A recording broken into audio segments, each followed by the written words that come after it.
Sorry about that. A little bit slow getting back to my computer. Howdy, folks. Ooh, let's get the light on too so you guys can see. A little unprepared, running around the house doing last second things, so my apologies, but also the music is really loud. I love you, Borderlands 2, but let's get your volume under control.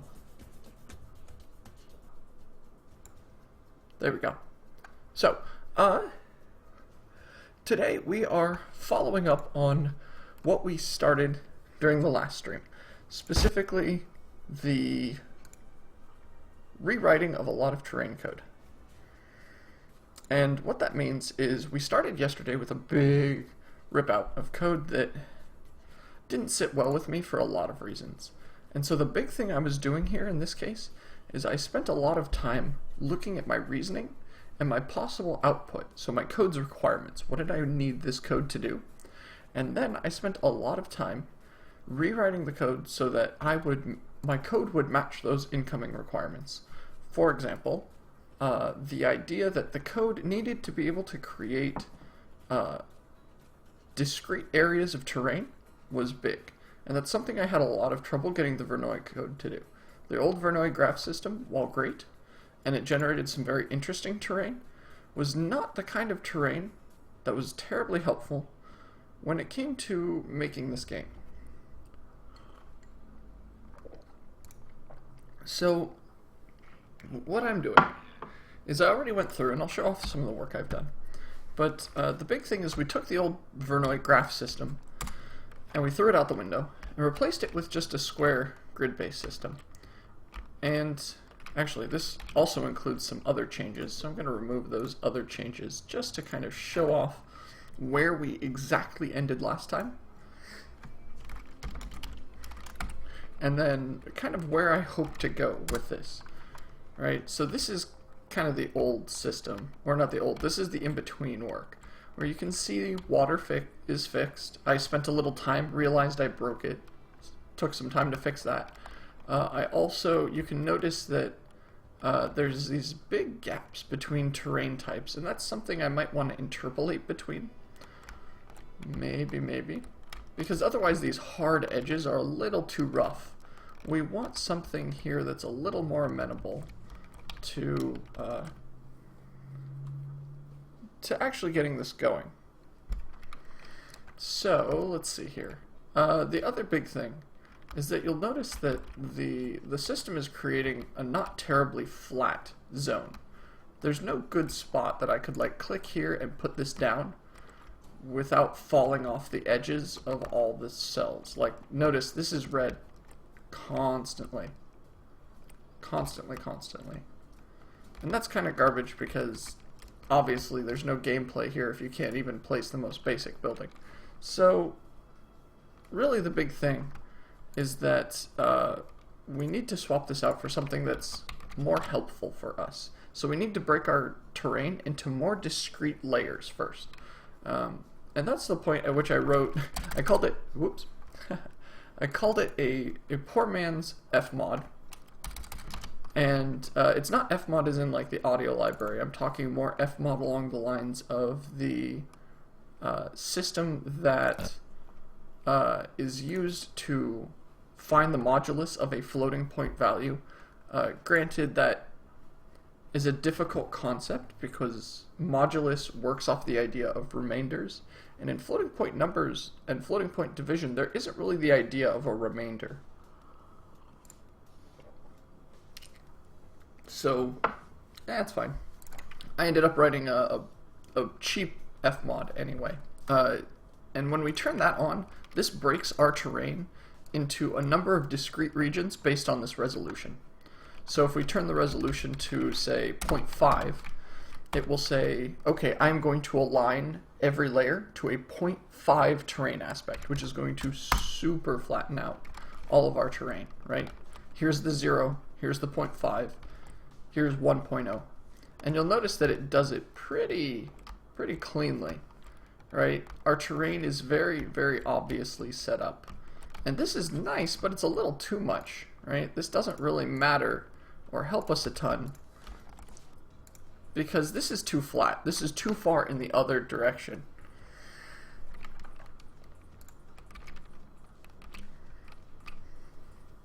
So what we want to do is kind of find a good in between, right? And I think I was using probably 0.2 might be a good. So it'll have 5 steps per 1 unit.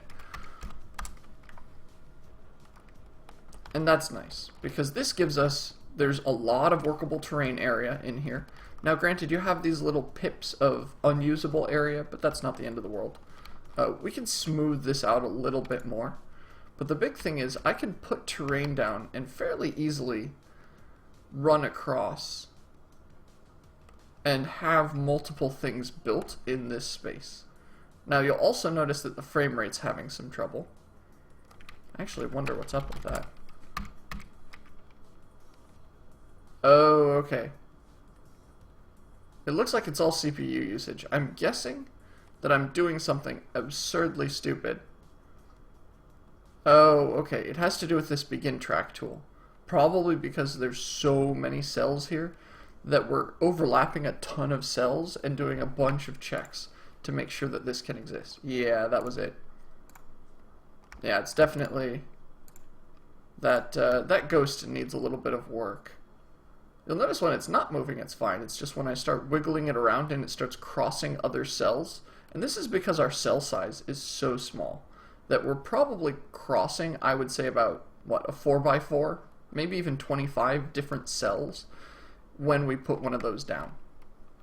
Because otherwise you'll notice we have a good 125 frames per second. That's phenomenal. That's really all we could ask for. So we can kind of keep tweaking this, and we could keep playing with other things, but for now, the big stuff that we still want to work on, 1, we have to get skirts working. 2, we have to get this into a state where it's much more optimized. You'll notice right now that all of our separate squares, I'll bring the game back up just so I can make a point. You'll notice all of these are separate squares that are detached from one another.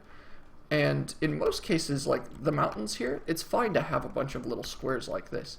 But when we get into something like this, where the only difference in the terrain is the color, and then we've got these big spaces that could all be defined as, say, one single cell. Excuse me, it's a lot better for us to generate cells differently than the way we've been doing it before. Before we were using it just to kind of set up little squares here and there, and we don't want each of these squares to be one render element. Otherwise we're calling draw a lot. For example, these two right here could be merged into one piece of geometry, but they are 2 separate actual pieces of geometry right now. And that's going to cause the game to make 2 separate render calls.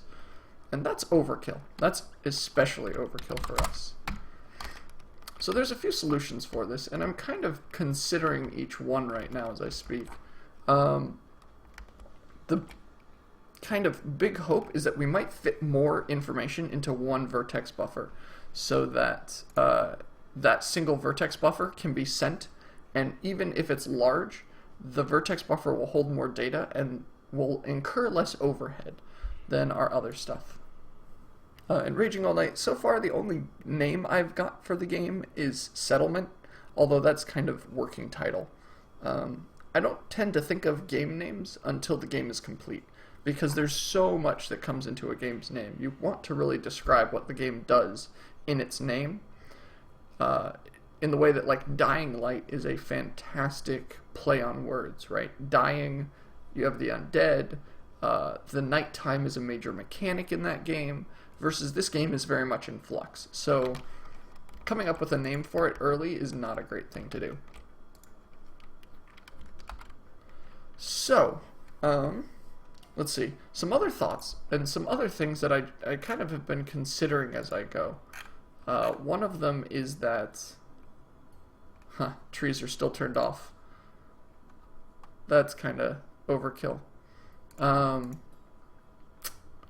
Whatever. So the other things I've been considering, one is we could turn vertices into a smoother option. So just to kind of point out what I mean, all I have to do is luckily make a couple of very minor changes. We have to set that there, and then U 0. We comment that out. So here's the other way that we can represent some of our terrain in an interesting way. And you'll notice that it looks nice. It makes its point, but it's also, once again, we're back to like, this is a difficult way. Actually, I don't know, that's actually not all that bad. It's just kind of difficult to tell where the edges are. There might be something to this.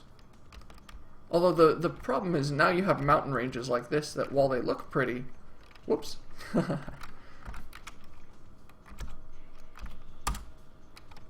While they look pretty, mountain ranges like this, they're also completely unusable for gameplay, which might not be the end of the world. This is something worth thinking about. I'll keep it in mind, definitely. If only because it's one nice smooth mesh for the most part. You can see there are some edges that would require a skirt. But aside from that, that's actually not too bad looking. I kind of like that. It just lacks some of the definition and detail that that it would need to be completely helpful. Something to keep in mind. I don't think I'm going to keep this for now, though. But it definitely, it's very pretty. Especially, gosh, this mountain range right here is just very, very pretty looking and very much kind of what I was hunting for in style.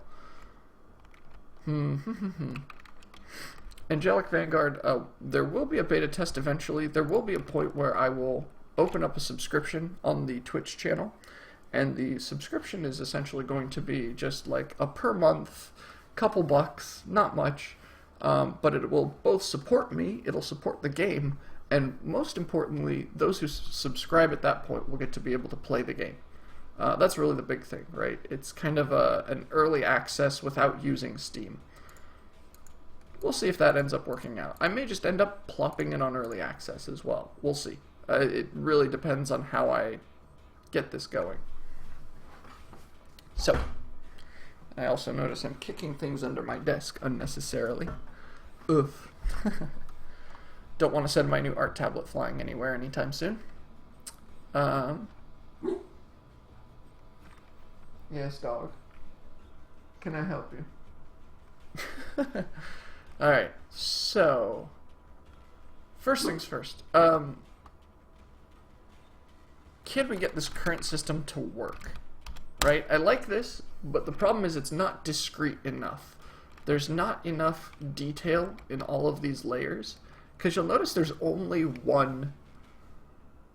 Ooh, and you'll also notice some shadow problems. And that's with an increased shadow map radius too. Ugh.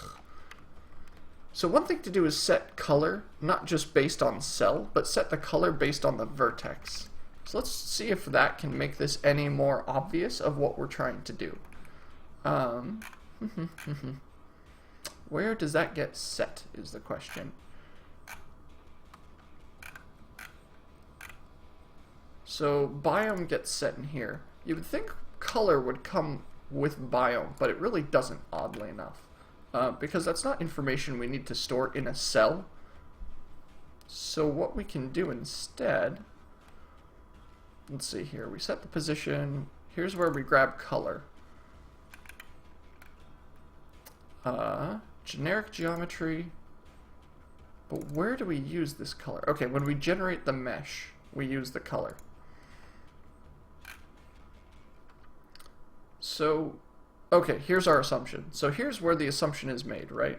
The assumption is made that every color, every vertex color, is going to be at the same height. And that's not true, actually. It's not true anymore. So float vert height. We're just going to move this terrain height function here out to here.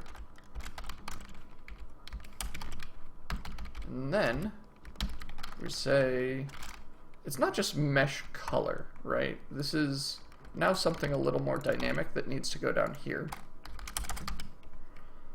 Specifically the vert height.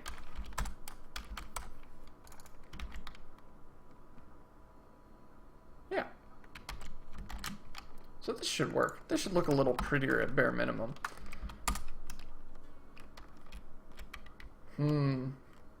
I definitely like it. It's a lot more obvious of where certain edges are. So that's something I don't like. You'll notice the shadows are a little crazy the moment the angle starts getting close to shear. And I'm not sure I'm a fan of that. Now, there is a quick way to fix that. If we hop into the test world... Ooh, no, that's being controlled by a controller. That's not just a simple fix, is it? Ugh. Am I dropping frames? No, I'm not dropping frames. I'm not showing any dropped frames at bare minimum. In our, not terrain controller, because that sucker doesn't exist yet. Where is that? That's going to be our sun controller, or our light controller. And right now we're just following a vertex. What we should do is not set the rotation about X, but set it about some arbitrary axis. So here would be our angle. And then we create some, an anti-vector.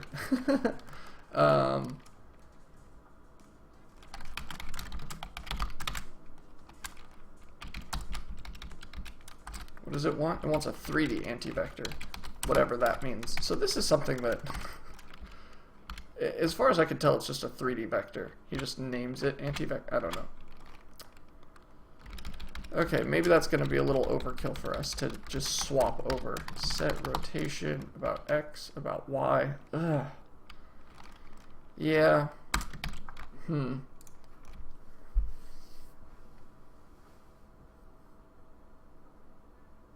We'll have to think about that. We will have to think about that more.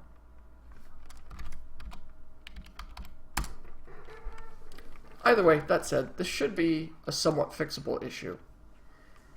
Also, no matter what angle I go at, it's going to create a small problem. Granted, not as big of a one as what we currently are seeing, but it will still be a problem. Okay, so we've got our vertex coloring in place, and it looks a bit better. I like this more. The only thing is this yellow and some of this sand is really difficult to see. Like, the mountains still look pretty good, and I think those aren't going to get much better. And this is the only thing that I feel like is causing us a little pain. This looks almost blurry, even though it's not, right? It's got these hard edges on it, but it looks blurry when the sun is coming from a top-down position. Just during the middle of the day, it makes it difficult to see the terrain. I kind of want to fix that. So let's see here. Let's look at the shader that makes this sucker up. And see if we can do something to make this prettier.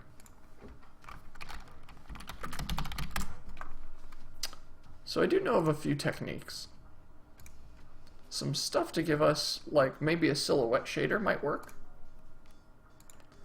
That might be pretty. What else do we got? Using the shader editor, yada yada yada.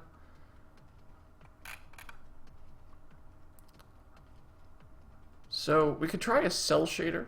We could also try just a basic silhouette shader. See how that does. Let's try cell first, just to, Nah, I don't like cell. Cell, while pretty, is not what I'm hunting for. Cell shading makes things, I'll just bring across an example of a cell shaded object.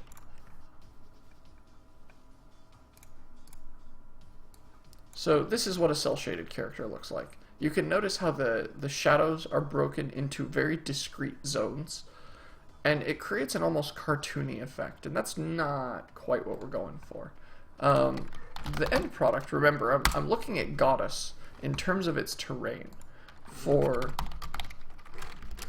inspiration. I really like the Goddess terrain. Let's see. I wonder if they even have shadows in Goddess. I would laugh if they... No, it does. It looks like they do. Let's bring this image across. Of course I can't. I keep trying to grab the same image every single time. Here we go. Here's a preview image of Goddess. Okay, no, they don't have shadows. So some things to note. They are, it looks like, doing some ambient occlusion. And that would help. That would definitely help us a little bit. So maybe we can turn that on in the engine. Because the engine does have ambient occlusion attached. That might be a good way to go.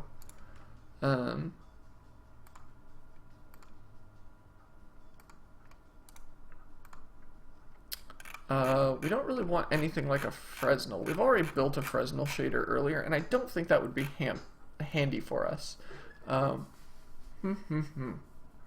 Silhouette shader, definitely. Definitely more what we're hunting for. Yeah, let's try a silhouette shader. Let's see how that looks, and then we'll kind of fight with that and see if we like it or not. So, let's see, how do we do this? So silhouette shaders are based on your tangent view direction primarily, and it says essentially that your view direction, the more the tangent angle is showing out of that view direction, the more silhouette is going to exist. So for example, let's see here, we've got a tangent, full tangent space view vector.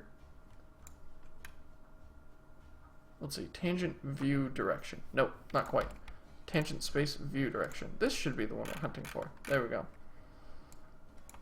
And this has to get mixed with our vertex color, right? We can't just slap one into place and ignore the other.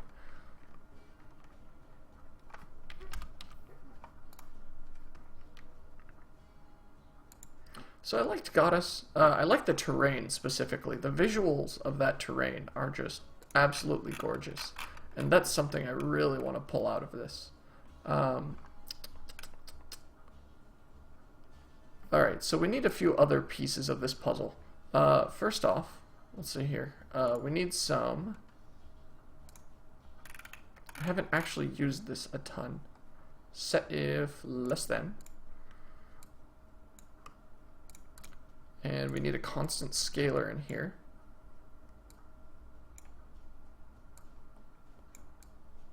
There we go. So we need to set an angle at which point the, not 0.035, that's way too small. We need to set an angle at which the silhouette begins to appear. And right now 0.35 is a good beginning value. We can play with that later. Let's see here. And also, we don't just care about the standard information. We want to swizzle this. We want to get only the z value specifically out of this. And we need, and also, we need an if greater than or equal to. Set if greater equal. Yeah. Definitely. Oh, come on. Oh. You go here, you go here. Z. More swizzling. Swizzling essentially says that anything we do is going to be related only to one component of that vector. So the vector is made up of x, y, z, w, right? 4-dimensional vector, or 3-dimensional in this case, because it's just a tangent space view direction. So it's x, y, and z. And we only want to pay attention to that z angle, whether or not it's facing us or if it's tangent to us. Just going to make this a little more easily read by spreading things out a little bit.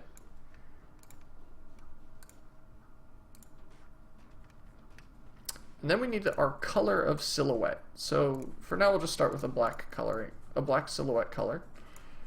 And we need to do a little multiplication to get this put in. You should be black. Black silhouette goes into multiply. And this, finally, let's see here. Where is our add?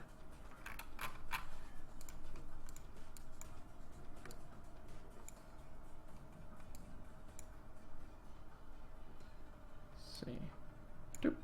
So we add these two components together. And this, the only thing left is, oh, I'm missing a multiply. Let's get rid of that, copy paste. And of course it dumps it at the bottom of my screen.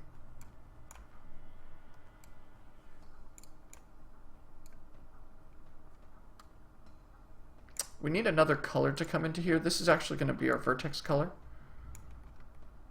And you are going to have to go here. Let's bring that in a little so we can see more of the graph. And finally, when these get added together, these are going to go out. First, for now, we're just going to do ambient reflection output. Vertex color is going there, it's going there.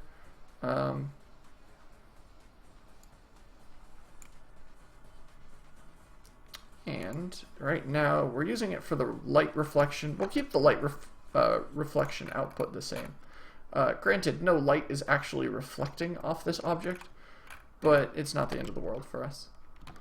So, save shader, close. Let's see how the sucker looks. I'm going to export it.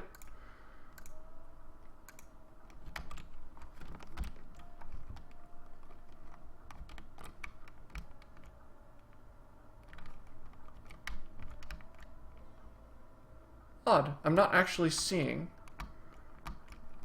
I wonder what shader I'm using. Let's make sure I'm using the right shader for all of our terrain. Specifically in the world generation. Yeah, it's called vertex coloring. Okay. So it should have all this information now. Export. Vertex coloring. Yes. And if we look at the shader, that's interesting. Okay, let's swap the vertex color for now with a constant color, just to see if that helps.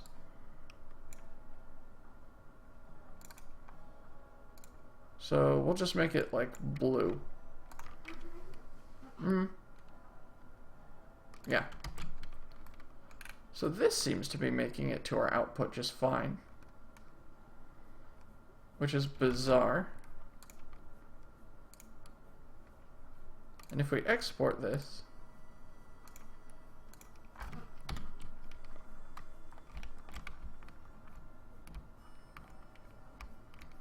okay, so the shadows are doing their job.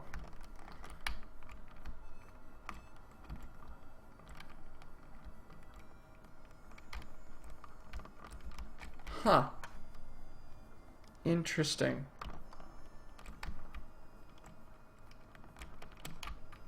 So one thing I am noticing is that it looks like the light is actually affecting our scene.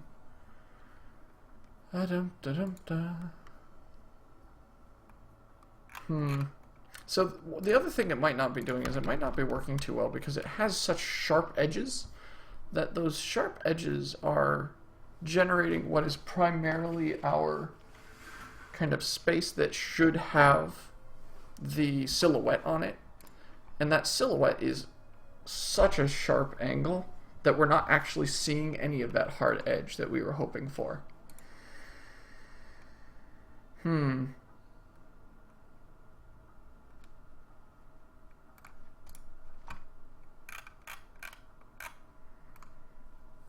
Interesting.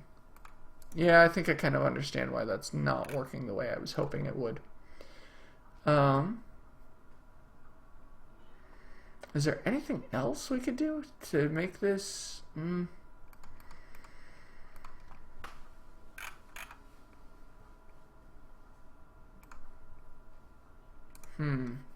Okay, let's try some other tactics to get around this. So first,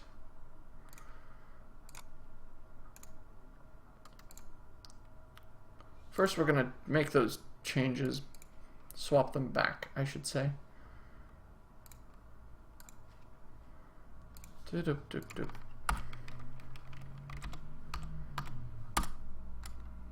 Okay, so we're kind of back to this, right? And the other thing we can do, right, I remember saying we could turn on the screen space ambient occlusion and see if that helps us at all. Maybe it will. I'm not sure, but it might. So the way I'm going to do that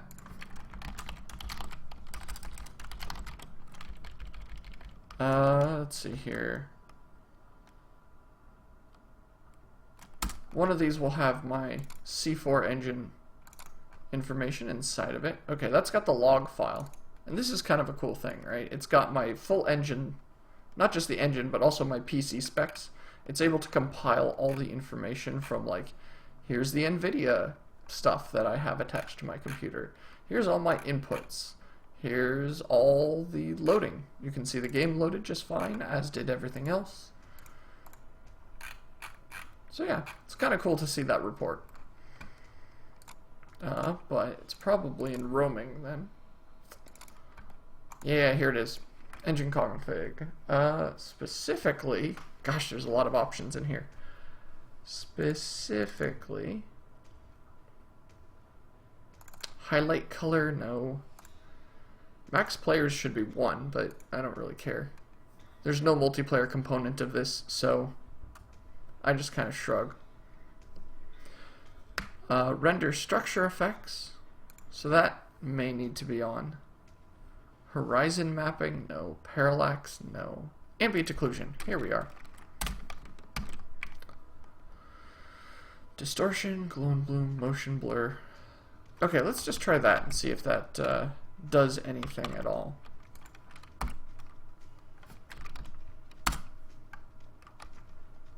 Ooh. Okay, I like this more already. Note how on the ground down here you can see exactly the angle at which some of these edges exist. It makes things much clearer, much more defined, instead of this kind of blur of color before. You now have a better idea. It's not the best idea, but it's still a better idea of how the terrain looks. Now granted, it's not helping a ton here, right? And I kind of wish I could turn it up. Just crank it up so that it was a little more strong.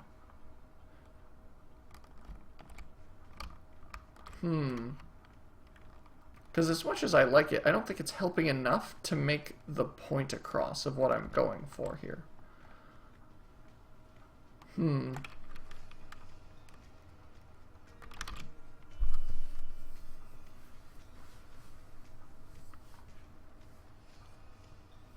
So the other thing we could do is we could turn down the thickness of each of these layers and flatten the whole thing a whole bunch. Kind of the same way Goddess does, to try and create that feeling of having more terrain to work with, more flat space to work with, and also to make sure that we are well within our constraints. Lots of stuff we could do. This is the nice thing about redoing your engine or redoing a large part of your code. Make sure that when you do rewrite your code, if you do a complete rewrite like this, that you're not doing it for petty little reasons, because it will take a lot of time. And as a game developer, and specifically for me, as an independent game developer whose time is extremely limited in comparison to, like, say, a giant company, I have to be more productive than a standard game developer does in order to get my game out in any reasonable amount of time.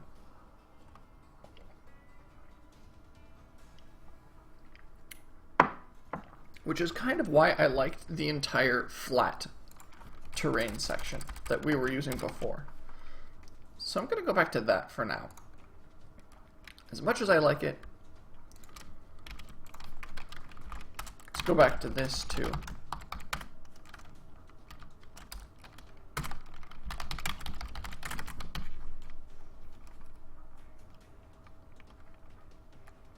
Let's see here. Turn all of this back to how it was at height cell hello.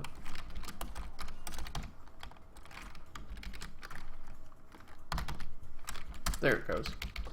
Finally, our mesh color kicks in here, which turns into our meh color, because we don't actually care apparently. Now, why are you complaining? Oh, this needs to just be elevation. Right? Oh, I see. This needs to be elevation, and this right here needs to be a vertex position.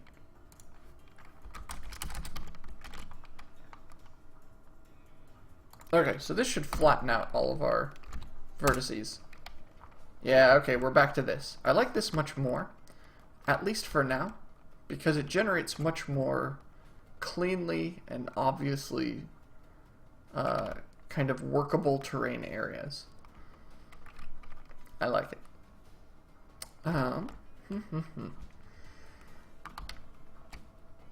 So the only thing, water is still a little broken. You'll notice it's kind of floating above the land by a little bit. Not the end of the world, but still, not a huge fan.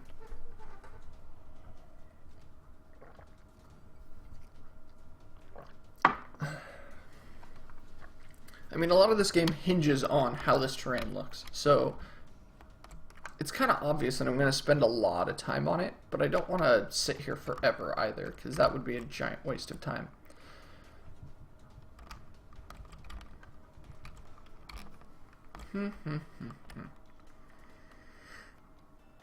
Okay, so the first thing I want to do is find these squares that have singles. Those are a pain. Those seem to be kind of, I don't know, they seem to be a little bit too much. Also, you'll notice, I keep doing this, I keep closing the game and then thinking of something obvious to say. Actually, it's funny because right now the ambient occlusion is actually hurting us more than it's helping. Let's turn that off before I continue. There we go. Turn that back off. Lucky for us, it's just a detail that we can modify in the config file, and because the config file is pretty standard and easy to operate, it's no big trouble for us. So the one thing I don't like that's kind of left, excuse me, is the fact that of all this, if you look at all the terrain, and you look at some of these height differences, this height is almost the distance of a house, and yet I want the AI to be able to walk up and down one of these distances. So I kind of wish that I could do this somehow differently. For example, if I could break this into a game unit instead of an in-space terrain height, then I think that that would be much cleaner and much better for me. Yeah, let's do that. Let's do that now, just to get it out of the way. And it should be nice and simple to get that done. So we're going to keep the X and Y the same, but the big thing here is we're going to swap cells to work within their own elevation units. For example, I'm going to say, oh, elevation 0 is where water is. Elevation 1 is where, you know, other things exist. And what we can do is we can then dynamically resize our world to be as flat or large as we really want it to be. So, for example, let's see here. Let's find our, get point in cell. Let's see, is point in cell. We could also simplify a lot of these right now because these are all based on the idea that that we're using convex polygons, and we're not anymore. Well, we're still using a convex polygon, but it's a square, and checking if a point is inside of a square as opposed to a point is inside an n-sided polygon, it's actually a lot easier to check. So that's another thing we could possibly do just to simplify all of this. You know, get random point in cell. Right now we're doing all this crazy triangle work. There's 2 triangles in it now, and we can really easily generate a random number inside and be done. So let's see here. Elevation. First off, elevation is no longer going to be a floating point number, so we need to actually dig into the cell's header file. I'm going to make this an int. I'm tempted to do something cute, like make it an int 16 or an int 8 or something, just so we limit the memory usage, but at the same time, I don't care enough to do that. We can always go back later and do some memory optimizations later, but for now, I'm not too worried about it. I really am not. So we now should find every place where this elevation gets used and fix that. Now granted, not all of these are going to be in our code, because he uses the word elevation all throughout his code as well. And if I do a find all references, it might be better. Yeah, no, it's really not better. It's coming up with all of his code still. Yeah. Specifically, okay. First obvious thing, we're using a floating point number to initialize it. Not anymore. Secondly,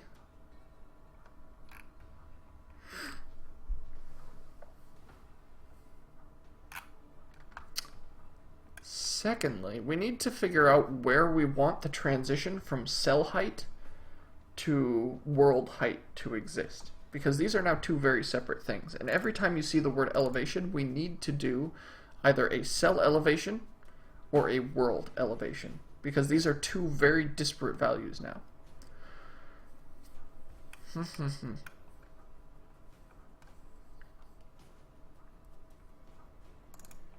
How is this even getting used?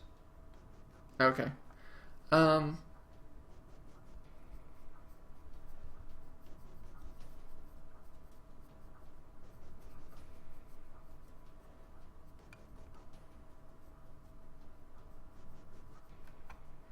Yeah, gosh, these are so messy. I really want to clean them up right now, but I really have to also kind of fight that urge, because that's not what we're here for. We can always clean up this code later. We just wanted to get it into a working state first, and then we'll clean up after. So, as much fun as it, and how easy it would be to make this code trivially simple, we have bigger fish to fry, as we might say. Specifically this. Okay,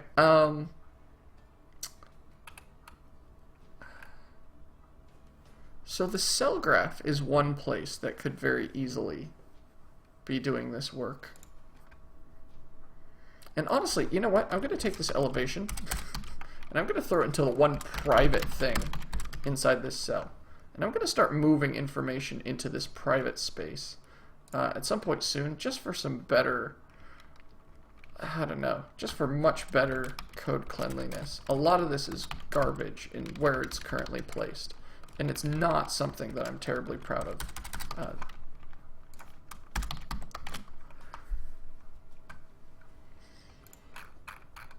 Okay, cool. We've got all these places where certain bits of code are trying to access other things. Maybe the contains water can definitely also end up in here. There we go. Okay, so first things first, elevation, right? So the cell graph should be able to grab a cell's elevation, but we don't want it to be quite so easy. So why don't we write a function that says get world elevation. We're going to put in the multiplier for it. This will go right under cell. There we go, right under our constructors and destructors. We're going to put in this.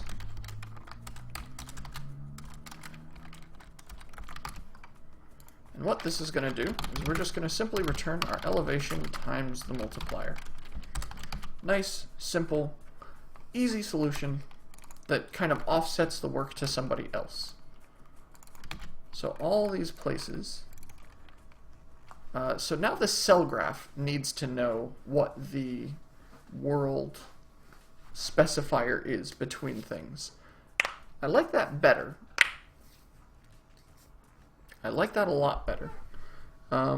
I'm also tempted to kind of have the game world hang on to that information, or at least for it to specify that information, because that might be the best place to start handing it down, and then we can go from there. Let's do that. So const float height multiplier.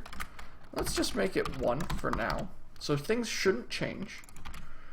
When we build terrain, we do this and then that.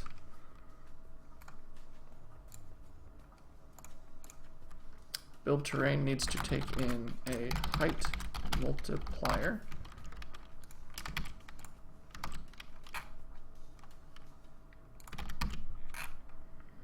And let's see here. Here we just grab the elevation. Let's get world elevation. And that world elevation is going to be based off of this height multiplier. There we go. Let's see, where else are we not using this correctly? Get cell height. Once again, so, okay, get cell height. This should be fine, actually. Let's just add another quick getter in here. Float get cell elevation.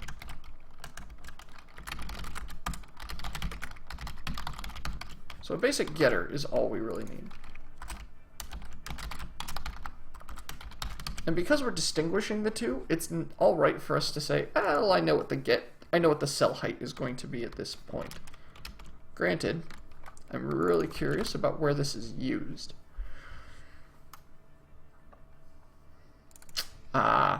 This is something we have to worry about. Calling get terrain height and then getting the cell height is not what we want. Let's see, if the world is handing the terrain generator the height difference,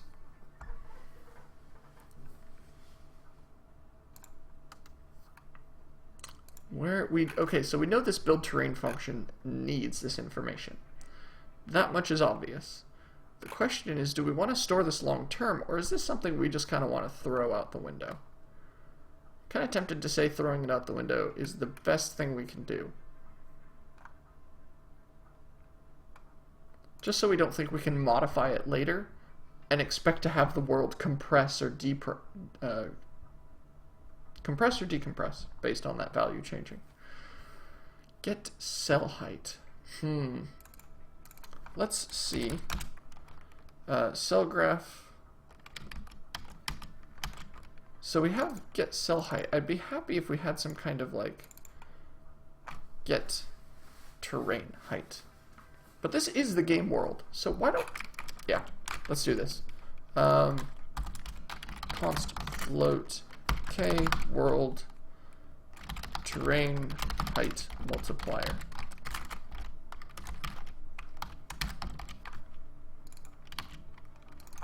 Of course, I can't spell const, so... So the compiler doesn't understand what I'm talking about. Here we go. Height multiplier, no, that buggers off. And the other thing, oh, look at this. The world generator has a minimum and maximum terrain height. When did that happen? Did I write that? I might have written that. I definitely could have written that. It looks like leftover data, though.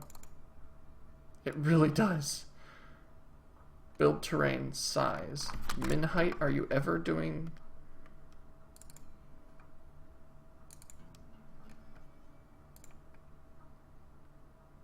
I see what I'm doing, but I'm not a big fan of it.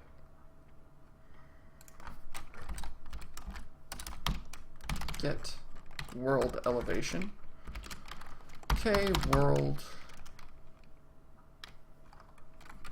Oh, no, this will just be our height multiplier.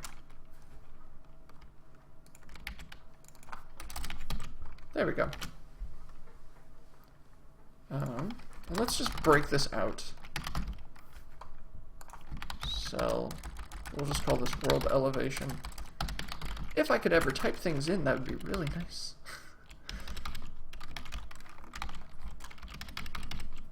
World elevation. There we go. There we go. Much better. Much cleaner. I don't like these just being public. Oh no, they're private. Okay, they're just getting set here.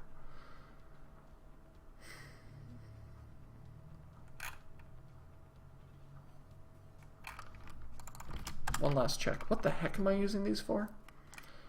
What the heck? Okay, I'm using them for terrain box generations. Got it.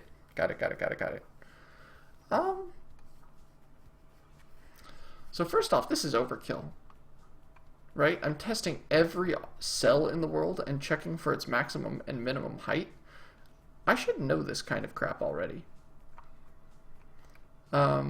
Specifically, let's see here. Should I?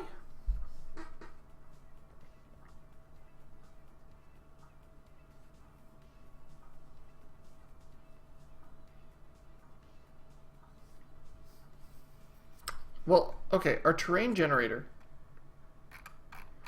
has this get terrain height function. So what we should be able to do is, using some basic assumptions, we should be able to get this terrain height to pass out the most obvious answer to a simple question of what's the maximum and minimum height we can ever generate. So get terrain max height given nothing, right? We shouldn't have to give it anything.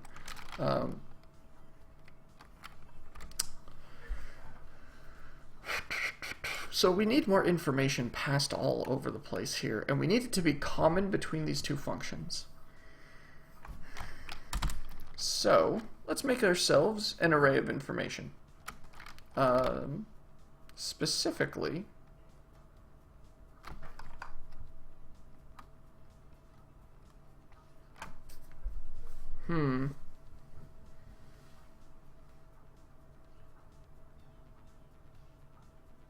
Man, I really wish I could make myself like a really quick and easy biome setup, or a biome multiplier setup of some kind. You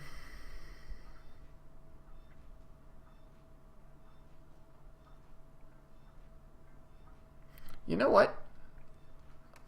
So this biome type is kind of cool, and I'm doing a lot of cool stuff with it, but I think I could expand it to make it a little more helpful for us, because right now it's just an enumeration. And I think we could expand this to not just be an enumeration, but contain a bunch of obvious data that we should have for a biome. Like the color palette for a biome. That would be nice information to have. And then we can just construct a static list of these and reference off of these constantly. I like that. I really, really do. Especially if we could do something like moving it into a data file so that information isn't hard-coded, so that it lives inside some data file that we're reading in. That would be a much cleaner solution than this current, like, yeah, I kind of use an enumeration, but there's also a bunch of other garbage inside here.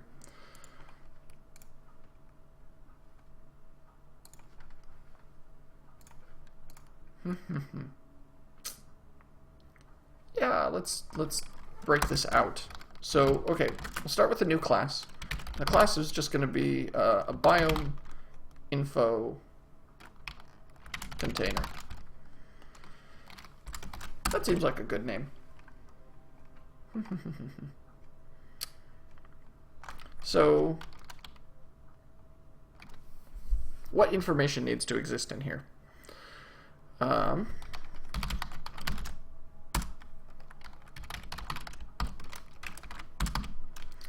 And also, the other thing is, does this need to be a class? Yes, I like this to be a class. A kind of read-only class would be best. Or if we could do a struct, make all the information easily available, and just make it constant so you can't change it, that would be another good thing to do. Because keep in mind, in C++, structs and classes are very, very similar in that classes, everything in the default space is private, versus in a struct, everything in the default space is public.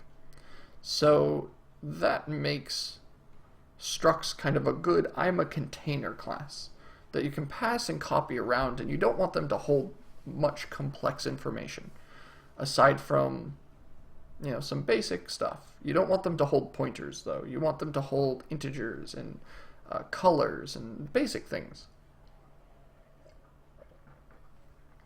Things that you don't have to write extra copy constructors for, explicitly at least. So, okay. First obvious thing is a biome color specifier.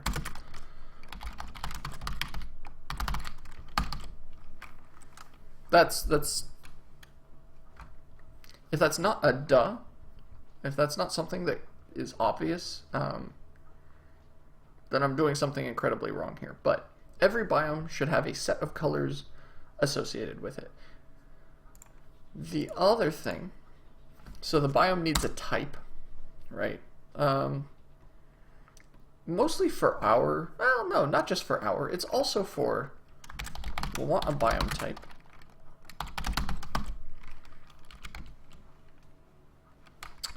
What else do we want to live inside here?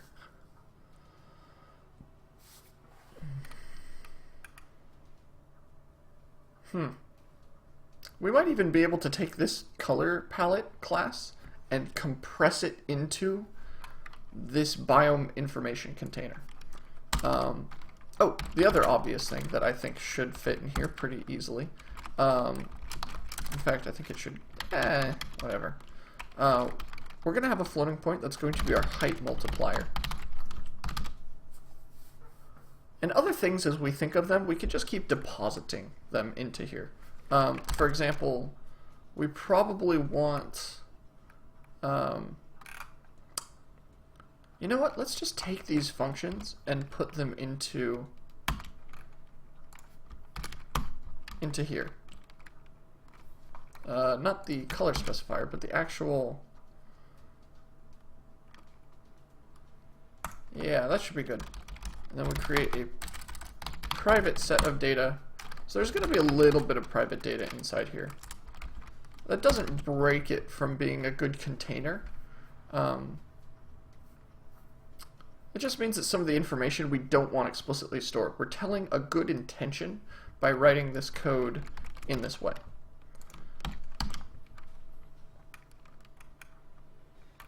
There we go.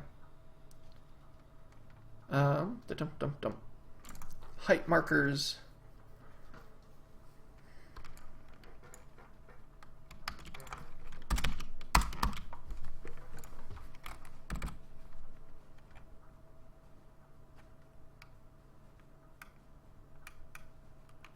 Yeah, we don't really need this anymore. A Boolean is passable. Right now I don't have a kind of terrain on that like nobody can walk through. For now, all terrains are kind of open to everybody, and it's not really a matter of whether or not the biome is something that can be passed, but it's more the height difference between cells that I'm caring about. So for now, adding that to the biome information container seems a little overkill. How did the Dino Jam work out? It worked out all right. I mean, as well as me working on a single game can go. It was a little overkill. I picked up too much workload for a project that was just me, but it's not the end of the world either. It's how it goes. I learned a lot of valuable lessons that day. You know what? I think I am going to convert this back into a class. As much as I like the idea of having a lot of its information be easily available, I also want this to be easy to use. So I'm not going to make any assumptions here. I'm just going to jump in, say, biome info container, and we're going to take a biome type T, a color specifier, or an array of color. Okay, we already have an array of color specifiers. That's doubled up data. And a float of a height mult, and we can add color specifiers and other things later, so that should be fine. Yeah, this should be good. And this will be a lot cleaner and easier to use. I like it a lot better already. Alright, so we need to keep all this code around. We're not throwing the code out. We're just kind of removing where it was before. And we're swapping it into someplace a little more controlled.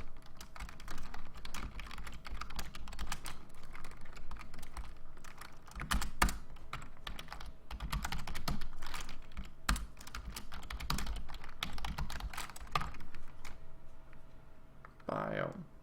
I'm spelling it right, it just looks funny. For some reason, biome looks funny at the moment. Dang it, Visual Studio, stop it.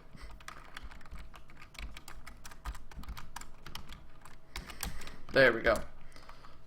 Get it to quit that. And this isn't necessary anymore. But we do want to continue to have this like add color specifier. Let's see. We have an add color specifier, and then we have get color at height.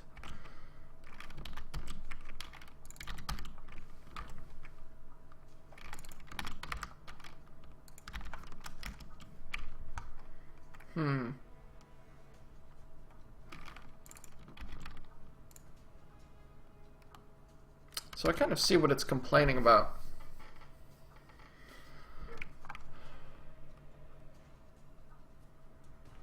Let's see, color specifier is a height marker and a color marker. So let's actually just take this and float height C4 color RGB. There we go. That's better. I don't think having this constructor exist is terribly helpful. In fact, it's been a while. I know I can do this, but I've constructed things using default constructors and structs before. It's just been a while. So let's see if I can figure this one out.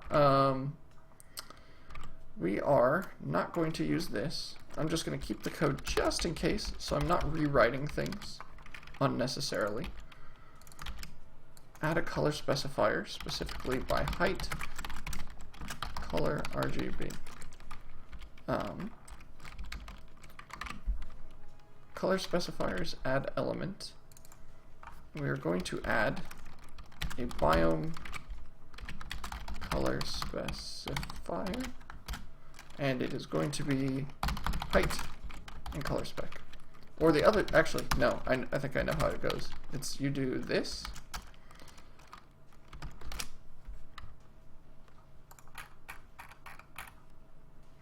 Let's see. Let's keep going and see if this gets any better. Identifier, cell biome color palette. So, So this is kind of unnecessary at this point, right? Before we had, oh no, it's not. It's not unnecessary. Dang it.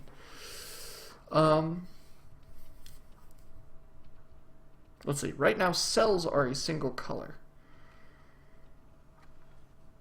Where do I call generate mesh? That's kind of where we need to look at this, I think.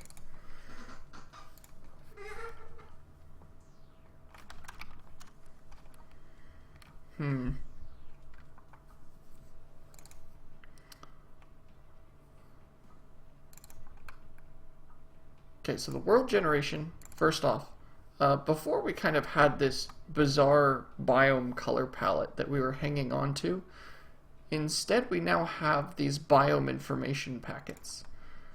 And they are going to be better to find, and they also need to live in a better spot.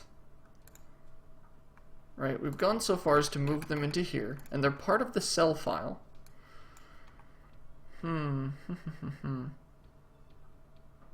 So because they exist in a cell H file, either I need to move them out to their own file, which would be nice, or the other thing I need to do is I need to, let's see, we need to make a static pointer somewhere and just store a ton of these things all at once.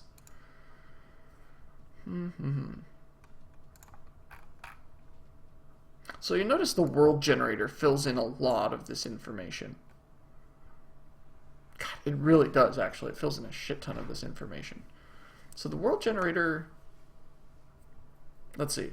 Well, information lives in here, and can we deal with having any of this outside? So far I don't see any need for this information to live outside our world generator. I really don't. In fact, I think this is very world generation specific.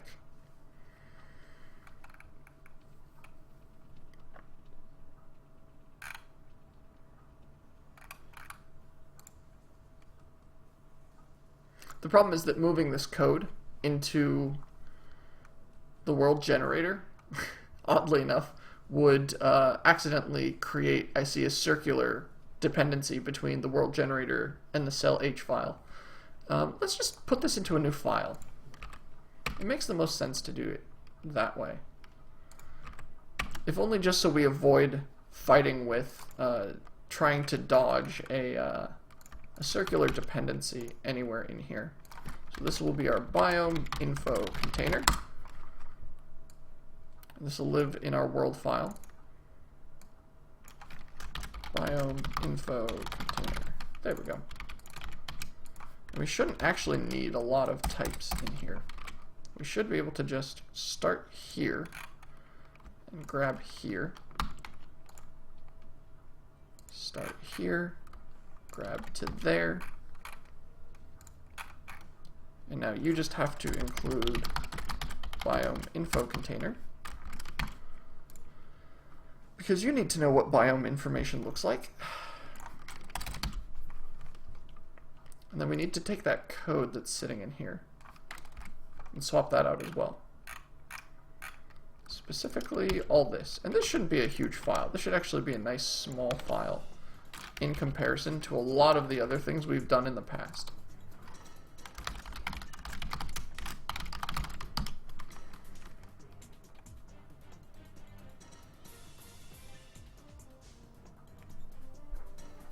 Okay, it doesn't understand what a color is, that's fine.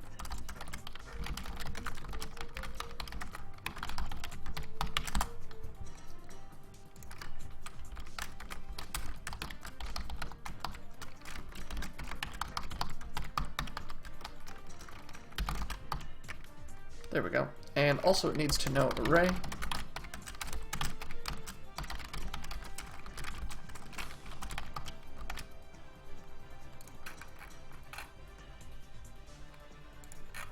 Okay, you have all the information you need. You're a little short on some info. Okay. Of course. There we go. Where are you declared? Constants.h. Got it.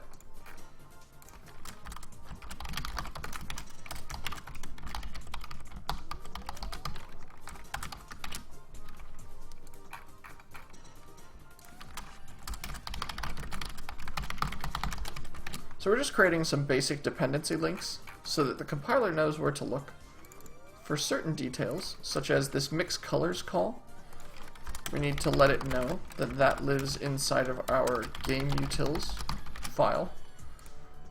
We also, let's see here. How do you do that? It's a default C++ default struct initialization. Okay, it's this.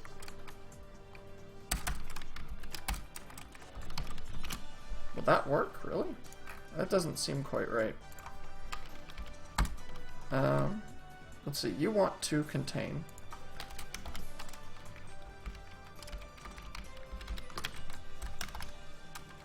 biome info container, and then biome color specifier. Biome color specifier. Color specifier. We'll just shorten this to color. Equals this.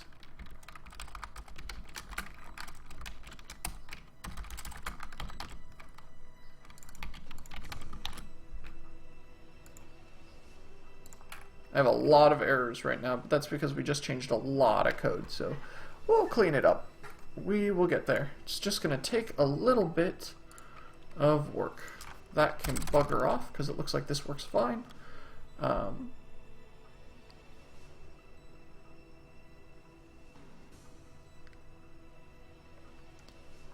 Get color at height, looks fine. So, okay, all of this information looks good.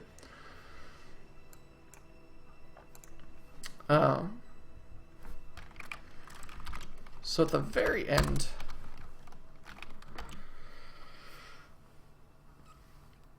excuse me while I stretch. Always a good thing for us programmers to do. Spend so much time sitting. It's always good to stretch. Keep the old bones and blood moving. So at the end of this, we need a pointer to all the information we want to store. And we need to make sure that information lives somewhere safe and somewhere pretty global.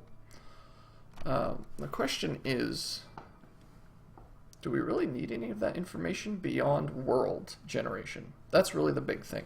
Because if we can get away without a lot of this information, we might be fine.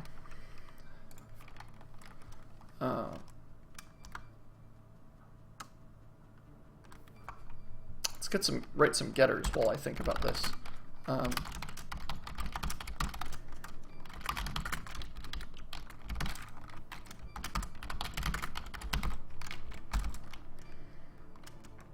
that is not a float.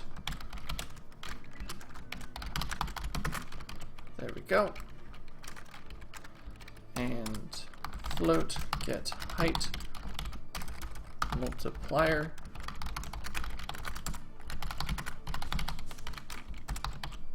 Simple stuff to write. Simple but necessary. Excuse me, my phone is blowing up, so to speak. Ah.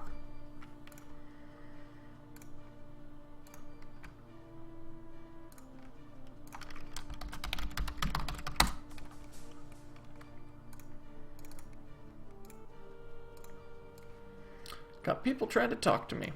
That's why.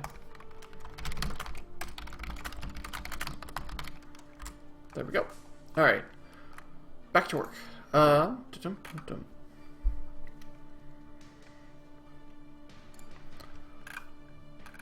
So we've got the information and we've got it kind of cordoned away into its own place, and I like that. The only thing left is really finding a home for all of this information. And I'm still trying to kind of wrap my head around where I want this to go. So we could have simply an array of biome info containers that just live inside the world generator. Because most of this information we stop caring about the moment the world's been generated.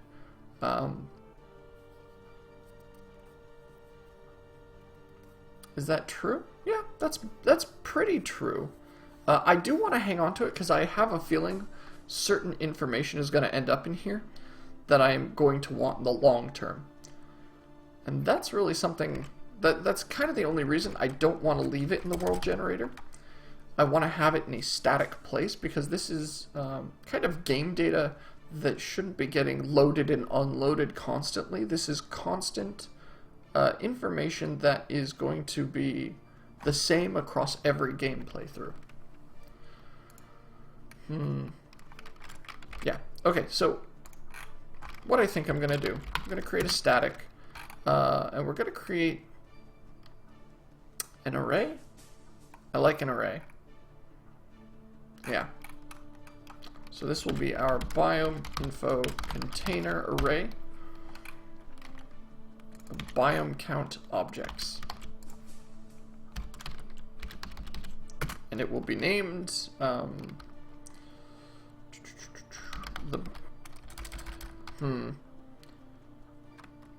biome info containers. That seems wrong. The biome information array. I don't know. Biome info containers. Good enough. Well, if we need to rename it, we can rename it later.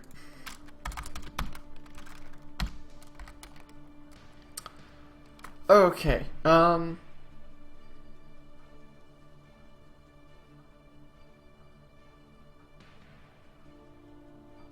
let's see. Let's think. Let us divine.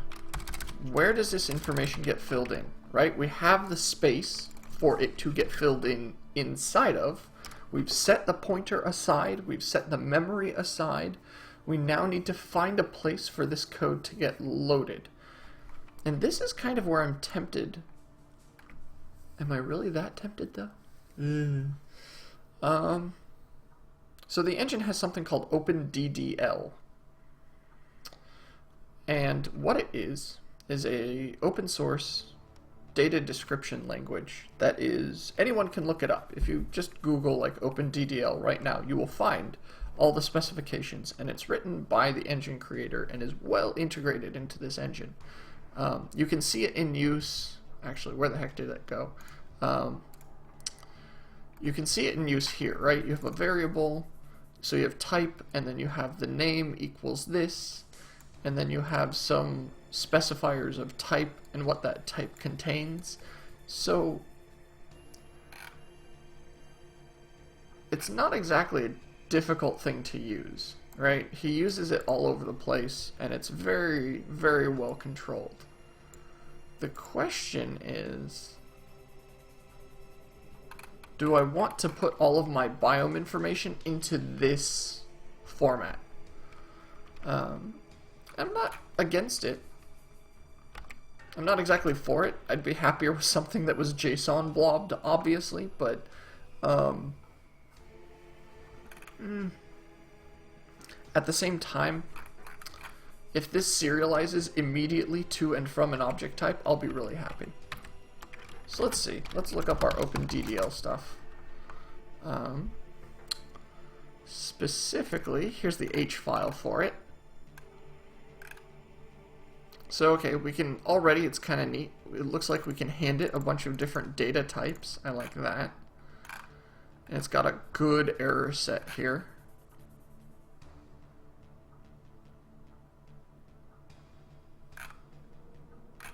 It even goes so far to have like references to things, which is kind of cool. I like the idea of having a reference to something. And this could be something that the game loads in once and then we just hang on to throughout the length of the game. It's not like it'll take up more than like a couple kilobytes of memory at most.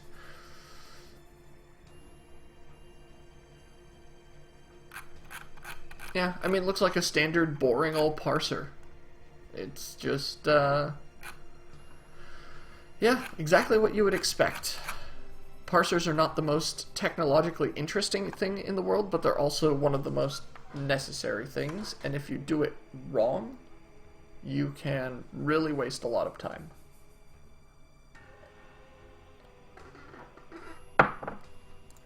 So let's see if the engine has any documentation on this, because that's the other thing. And that pinging noise means it can't... Really? You can't find anything?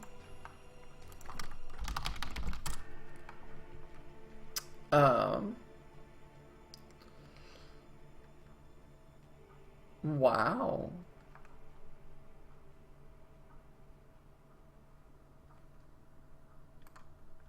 That's impressive. Okay, so I do know I've used this before. Specifically. And this is something I had to spend a lot of time futzing with, which is why I'm kind of happy I've done this already.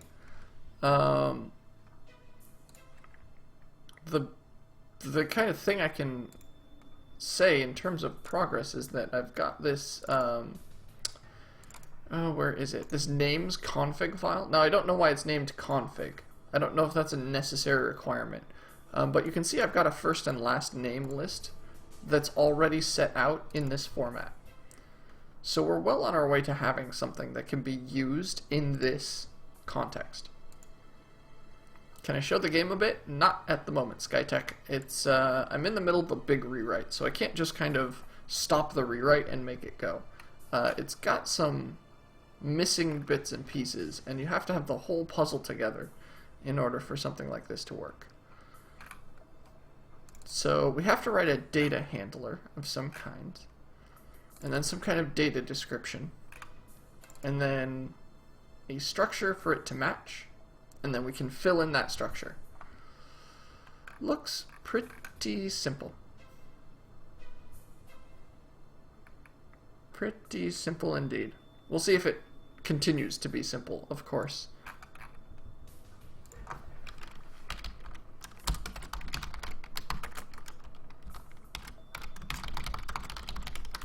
Alright, LMN, yes. Okay, so we have to write a new, let's see, we have our data handler already.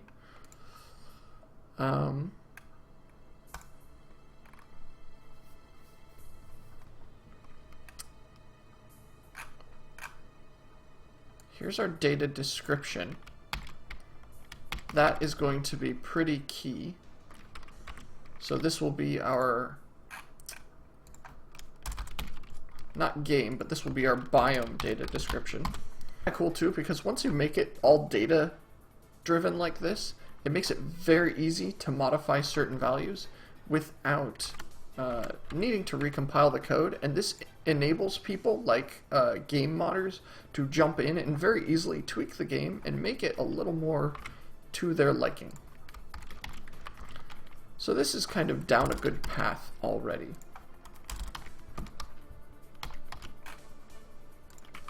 So we have our data description, and then we need the structure that the data is going to come in. You'll notice that in our, let's see here, oh, it's right here. You'll notice that here, we've already got some information here. We say, okay, there's a type, and it's going to be a first name, and then it's a type and a last name, at which point we read in the entire list of strings. I think I'm going to just have a list of biomes, so a singular biome will be a type. We'll still need, excuse me, gosh, my hiccups are just killing me today. This will be a biome data structure.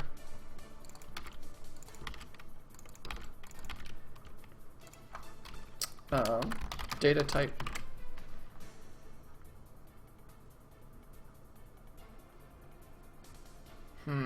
I'll have to figure out how to do multiple entries within one object, but that's fine.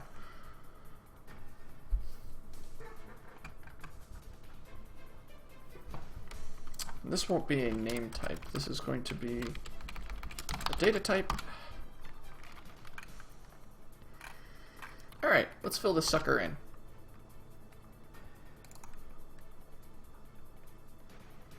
So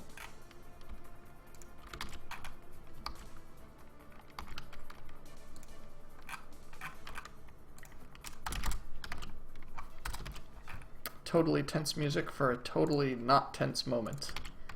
Thank you, Metal Gear Solid. You are the best soundtrack.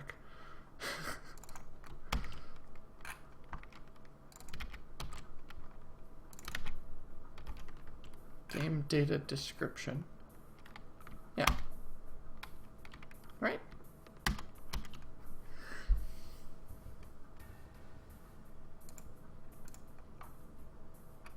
Yeah, that's right. And then we have a process text.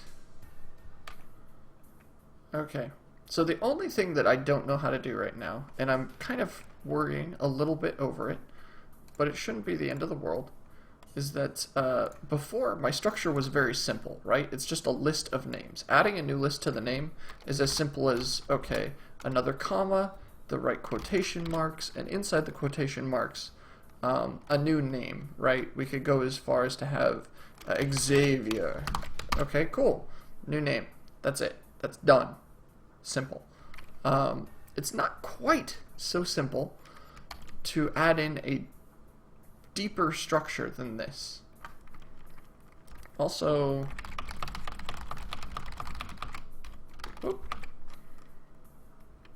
I guess I don't care enough to actually do that. Also, we'll add more names later. We'll do it in mass later. Like these, you'll notice, they're all very simple things. It's a variable type. They have a single type inside of it called a name. And then the string matches a certain very simple structure. There's only one object inside this. And what we should be doing is we should be wanting something that's a little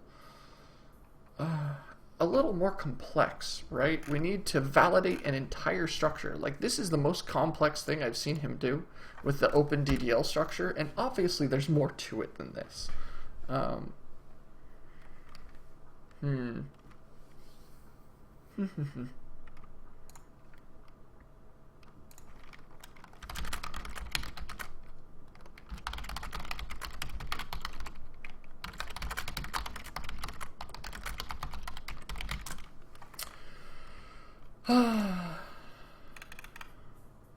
Wow, there are a lot of you here.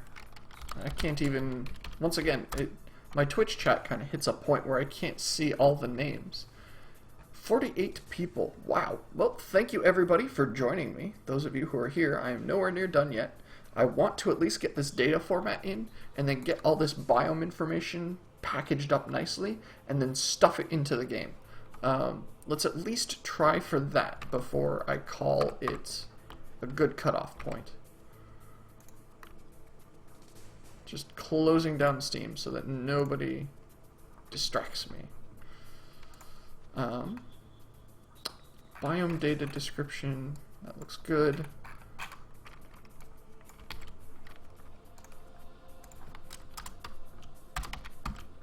Okay, structure, biome info, and this is going to be structure biome info. I don't know. Should be good enough.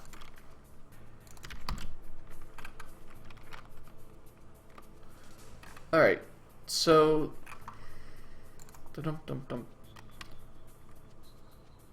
I think I understand a little bit better what's going on here.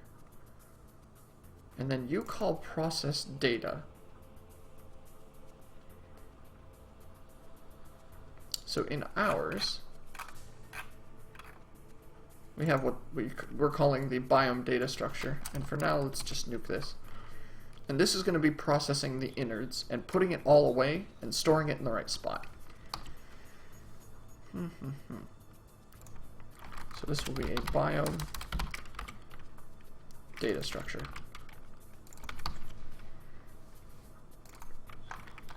Biome info.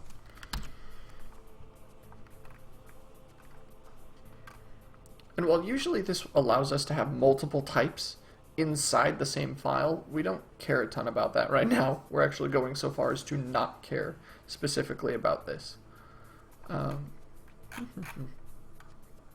Because you'll notice there is only one description type, right? If I open a file and there's more than one, we're just going to start returning null pointers, and that information's just going to get skipped, or it'll start showing errors if something unexpected comes up. Okay, so the structure's type is this, and if we look at our structure type, because we haven't written it yet, this data needs to also move its way out. So this code, what monitor do I have? I have a bunch of no-name monitors, honestly. I think, let's see, one's an Acer, one's a ViewSonic.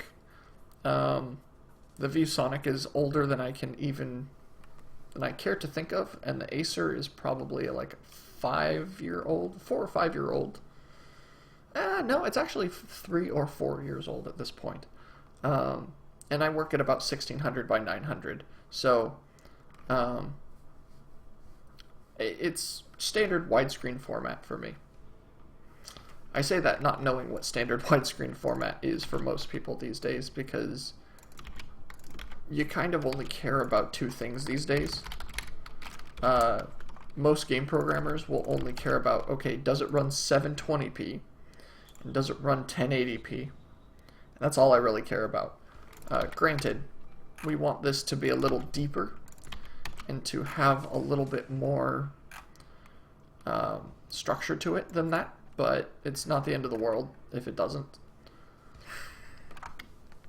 Alright, so our code is in place. We just need to modify it and take it from writing the very generic, very simple data structures that we had before to something a little simpler.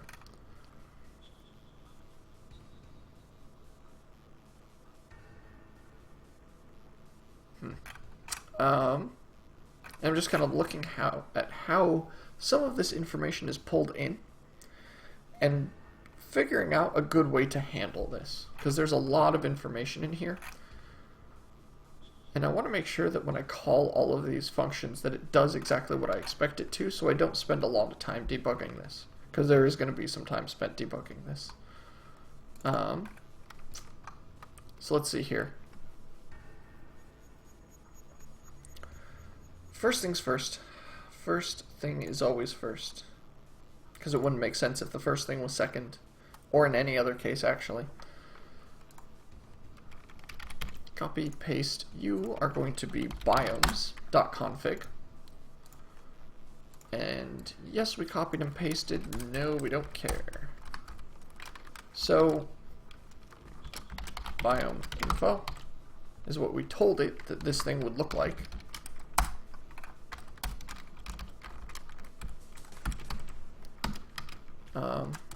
I think this should be an obvious enough file that it doesn't need much header. Can you run any window in 1080? What? That doesn't make sense. Can I run any window in 1080? I don't get it. Right now, so the big thing is that I'm pushing out to Twitch at 720p. That's really the big thing. You guys are getting kind of the highest definition experience that I can pump out my internet tubes. So, unfortunately, there's really not much more to see. I mean, I could show you my second monitor, but it's little more than just like, here's me on Twitch, like looking at my chat panel and my dashboard, and I've got a couple other windows open, but it's nothing meaningful. Okay, so I'm gonna close that one at least, and we'll hang on to this one for now. So, okay, first things first, the biome needs a type. Actually, let's look at the OpenDDL format really quick, just to see what kind of cool stuff we can do and how interesting we can make some of this information. So I'm going to pull that up over here. And so the basic structure is fairly simple, right? It's data type, name, whatever data you want in here. Or if you want a integer literal and some data array, or an identifier with a name, some properties, and a structure, it doesn't really matter in the end, because it's all this nested structure in and of itself. You'll notice that the arrow enters here, and even though it hits an end here, you simply wash, rinse, repeat until you're all the way through your file list. So a data list versus a data array list, they're all going to look pretty similar to one another. And the thing I'm looking for, the biggest thing here,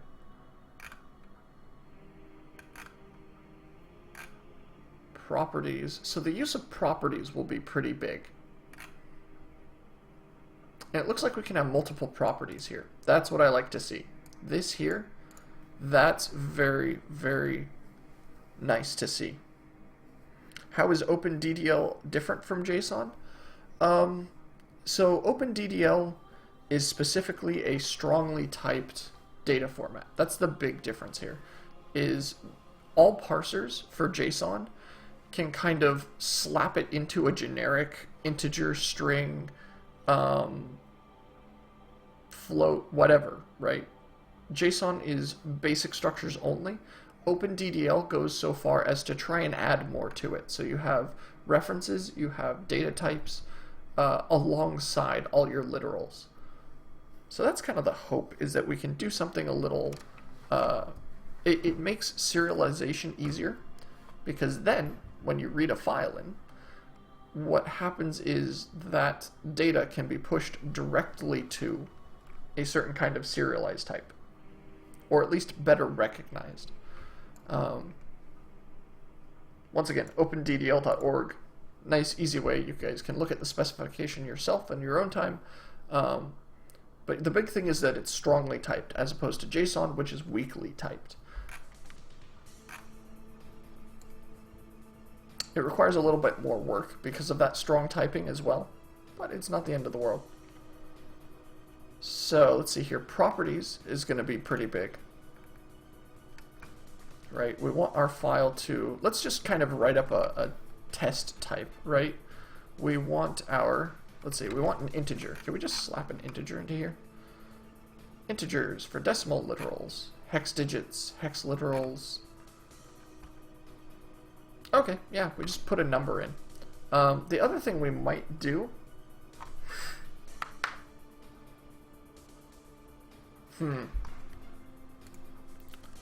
so if you look at this data format, specifically at the information in this container, these are done, so these are done in a way that, that makes good use of enumerations by kind of spelling them out in words. And then the compiler just goes so far as to actually swap those into integers. So what I'm thinking I want to do is I want to make this a string. So in my data format, for example, the type will be, hey, it's a biome. K-biome plains, right?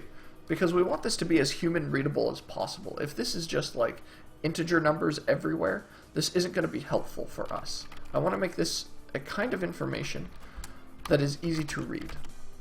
Because if this file isn't easy to read, it'll also be difficult for me to do things like add more biomes later on.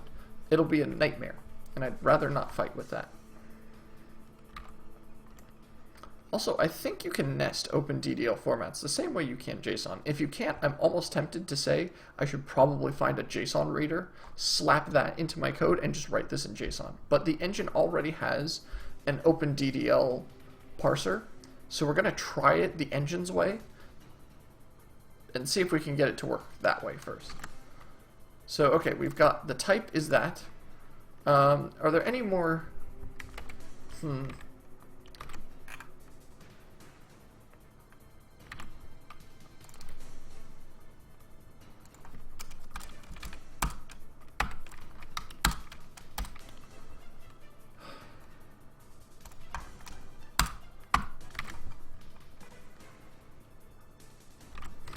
I'm kind of bouncing around, looking at various other things that exist inside the, like the engine configuration, for example. But he does things so simply, I don't actually... This isn't terribly helpful, right? It's just variable, one property, and then the property value. It's almost worse than a key value store. Let's look at this description a little more, see if we can pull anything more interesting, like maybe a good example. I would like a good example of how to nest a structure.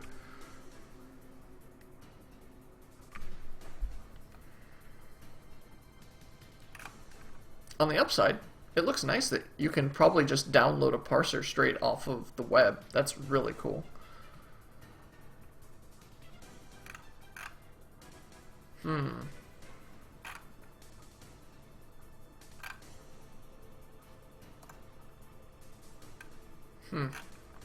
So it's funny, this guy who makes this engine loves to write his own formats for things. So he has his own open, he calls it Game Engine Exchange. It's essentially a new 3D model format that is better than Collada. And I like it. I say it's better than Collada because I think it is. It might not actually be, but the problem with Collada is that it's got so much extra stuff that you have to store in the format that the format doesn't specifically give specifications for how you should store it. So you end up with information, extra information specifically, floating all over the place in a way that's not terribly clean.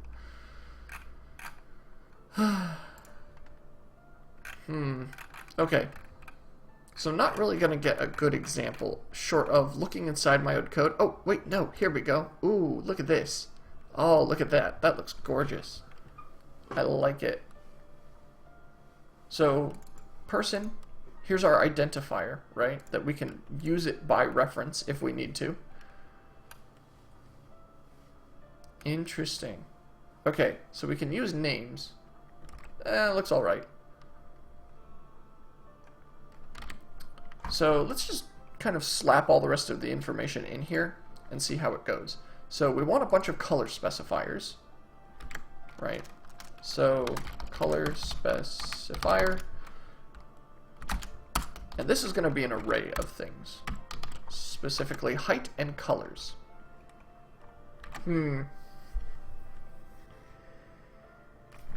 So it'll be a float of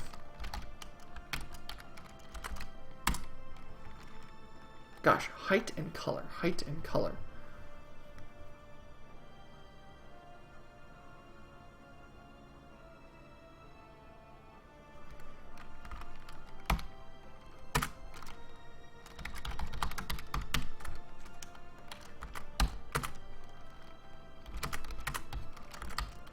So something like that, and then a bunch of these kind of packed together would be the way it looks in the end. Right? Let's just take our planes and grab all the info and dump it in place, just so that we have that. So at height 1,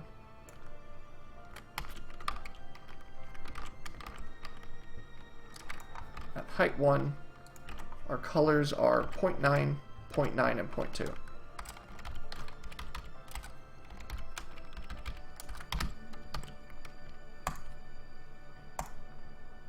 I almost wish I could pack these together like that.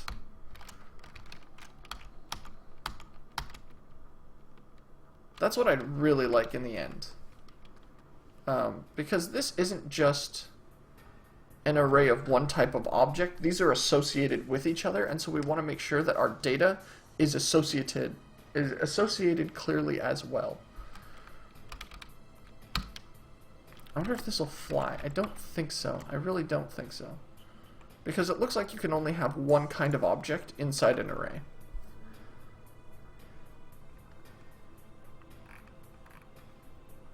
And that makes me really sad. Ooh, or we might be able to say height. Maybe something like that. That seems like a much clearer way of giving this information. The only thing is that this shouldn't... I wish this wasn't a float. I wish I could say this is a color, just so that it's obvious what we're doing. 0.6, 0.4, and 0.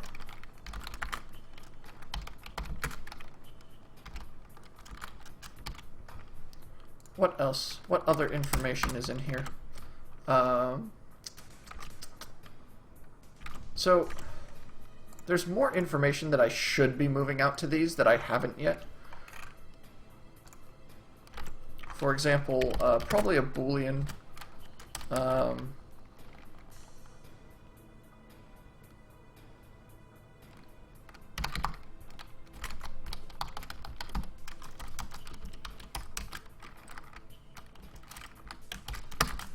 Whether or not it can contain trees.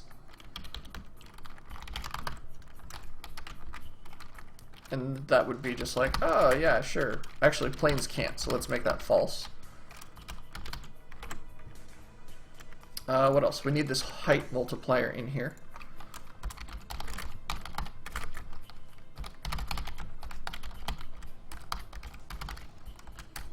And I keep using single quotes. I should be using double quotes. And 0.25 will be the floating point 1. I also like how it's underlining this as if I'm like, can I use bool? I think it's bool. That's what the actual format wants me to use. Bool, yeah, Boolean type is bool. Okay.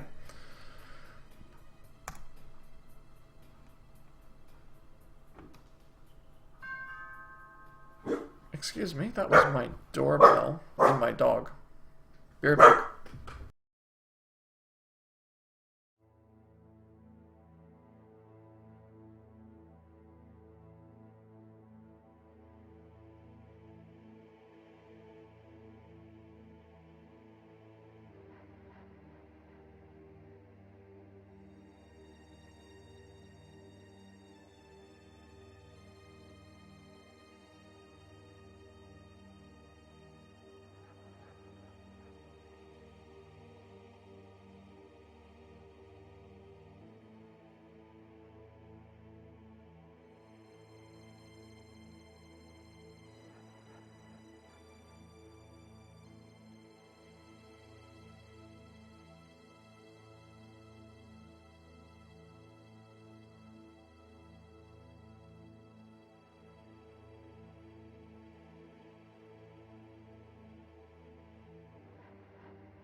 Sorry about that, guys. I also took a moment to start making me a bit of coffee, some midday coffee to keep my brain moving at a good clip so I don't bore you guys to death. Alright, where were we? Alright, filling this in with any other information, right? We're trying to make this as deep as possible just so we're not specifying any of this information in code. If it's something that is specific to a biome, we're putting this information into a data file because data-driven development is honestly the way to go. Especially when you're making a game and you need to change or tweak something, it's a lot easier to tweak a data file and send that out instead of making a new executable and sending your information out there. It's just messy to do it that way.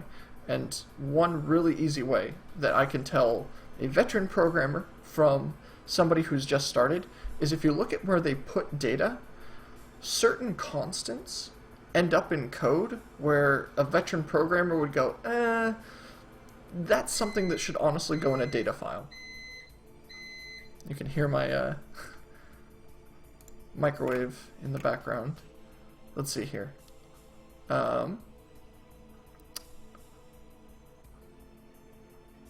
That's actually going to keep beeping at me, so I'm going to hop up and finish my coffee. It's just instant crap, so, you know, just enough caffeine to keep running. Be right back.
Coffee acquired. This should make my life a lot easier, hopefully. Ah, that's the stuff. Alright. And yeah, dog is totally Twitch police. I'm doing my best to warn you guys when he starts barking, because I still haven't set that noise gate up, and I honestly really need to. I know the snowball can do that, it's just, I don't know. Something that takes time that I haven't really thought of. Okay, Metal Gear, as much as I love you, let's swap to... Let's do the Half-Life 2 soundtrack. Better. Much better. Alright,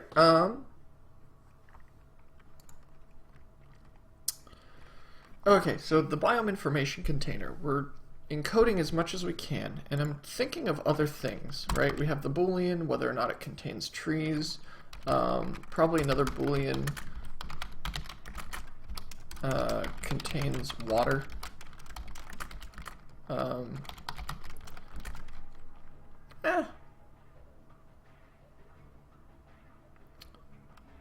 That or maybe the water height in this region. That might be an interesting thing to add in later. For now, let's just build it as is, and we can add to it once we have it working. Why don't we do that? I like that idea better, if only because as I make the structure more deep, I'm also adding to the complexity of what I have to think about when I'm writing this. So one thing at a time sounds like a good plan. So type, and the value, name type. Now where does name type come from? Name type is something that lives inside this data structure here.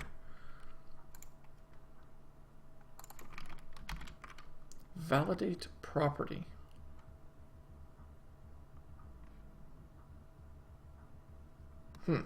Okay.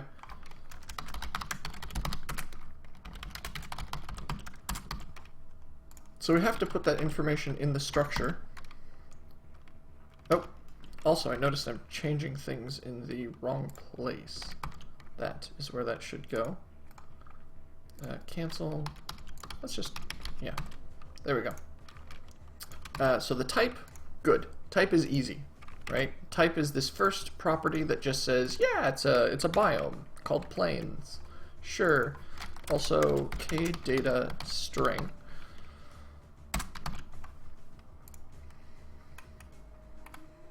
Because we want to make sure that this string that ends up coming in, that we're going to end up pumping the information to a spot that we can easily fill in.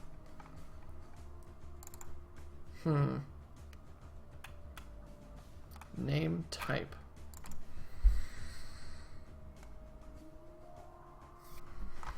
I think I might need to make that an actual string though.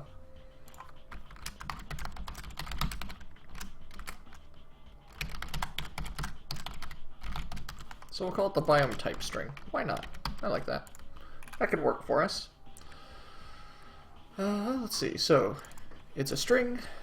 It's of a biome type string, or that's where we're going to store that information. And then the structure type. Oof. This is where things get a little crazy because we have to validate the entire substructure of the data as well. It's not just the data that we're looking at. I left my stirrer somewhere else, so we're going to improvise. I've never liked this pencil anyway. It's how we store our coffee when we're lazy and in the middle of a stream. As we destroy one of our pencils.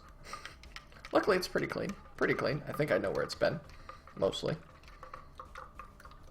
If you're a potential employer looking to hire me, ignore this pencil in coffee cup thing. It's just a... Okay, maybe that is kind of gross. Back to work. Back to work. Back to work. Yeah. Also, I just realized that with the pencil out, I might just be drawing on the bottom of my coffee cup while I stir it. That or I might just be adding graphite to my drink. Is graphite poisoning a thing? Might be.